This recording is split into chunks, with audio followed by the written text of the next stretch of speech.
आषाढी एकादशी निमित्त महामृत्युंजय मंदिरात विठ्ठल रुक्मिणीची आकर्षक मूर्तीची सजावट।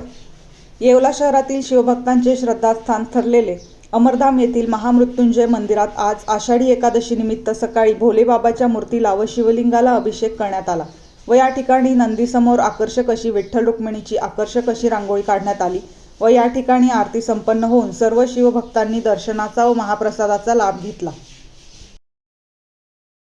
आषाढी एकादशी निमित्त अमरधाममधील महामृत्युंजय मंदिरात नंदीजवळ पांडुरंगाची रांगोळी काढण्यात आली आहे।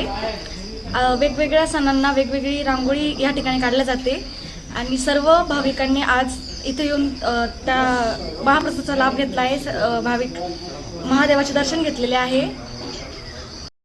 जय भोले। आज सर्वात पहिले आषाढी एकादशी निमित्त सर्व हिंदू बांधवांना एकादशीच्या खूप खूप शुभेच्छा। आज नेहमीप्रमाणे ज्याप्रमाणे प्रत्येक सण महामृत्युंजय मंदिर अमरधाम येवला येथे होत असतात त्याचप्रमाणे आज देखील आषाढी एकादशी निमित्त सकाळी भोलेबाबांच्या मूर्तीला व पिंडीला दुग्ध अभिषेक करून महाआरती झाली। आरतीनंतर महाप्रसादाचा कार्यक्रम झाला आणि आषाढी एकादशीच्या निमित्ताने बाबांच्या मंदिरात विठ्ठल रुक्माईची आकर्षक अशी रांगोळी काढण्यात आली।